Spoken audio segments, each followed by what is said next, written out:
Kyiv, Ukraine, August 25, 2025. Against the backdrop of a war now entering its fourth year, Norway has announced a firm commitment. Its aid to Ukraine will remain unchanged at $8.5 billion for 2026. The announcement came during Prime Minister Jonas Gahr Støre's visit to Kyiv, where he reaffirmed Norway's role as one of Ukraine's most steadfast allies. For Ukraine, this pledge is more than financial. It is a signal of stability at a time of global uncertainty.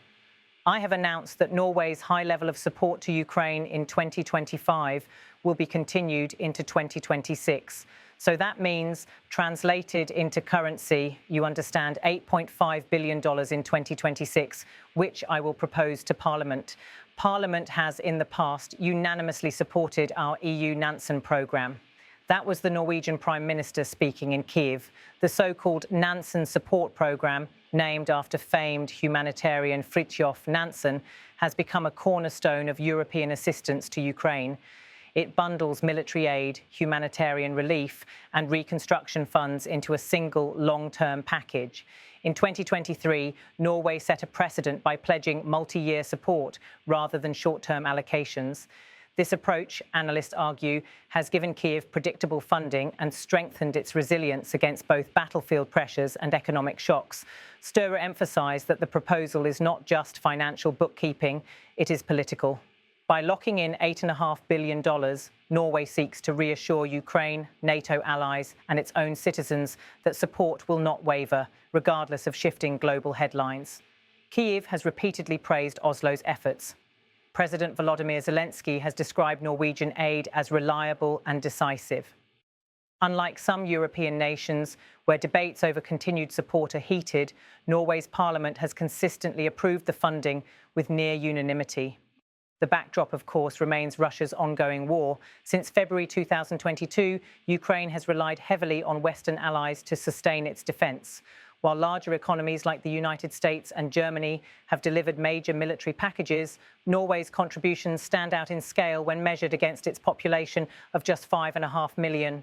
Norway's ability to sustain such commitments stems from its vast oil and gas revenues. In fact, energy profits surged after Russia's invasion as European nations sought alternatives to Moscow's pipelines. Oslo has redirected much of that windfall into Ukraine's survival. Military experts note that Norwegian support includes advanced defence systems, mine-clearing equipment and training initiatives. But humanitarian efforts are equally significant, covering medical aid, refugee support and reconstruction of power grids destroyed by Russian strikes. Security analysts highlight that predictability is what Kyiv values most, as one European policy researcher put it recently.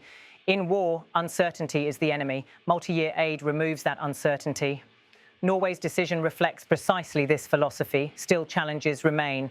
The proposal must pass through Norway's parliament in early 2026. While broad support is expected, the country's opposition has raised questions about how long aid at this level can be sustained without affecting domestic priorities. Inside Norway, polls suggest continued backing for Ukraine, but fatigue is real.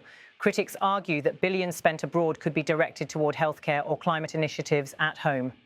Yet for many Norwegians, the war is seen as a test of Europe's collective security. For Ukrainians, the stakes are existential.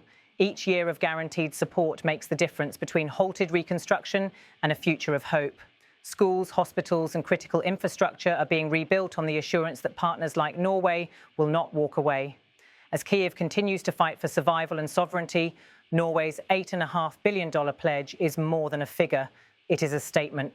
A promise that even in 2026, amidst shifting global winds, Ukraine will not stand alone.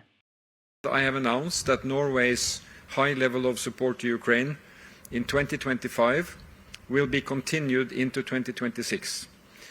So that means, translated into currency, you understand, $8.5 billion in 2026, which I will propose to Parliament.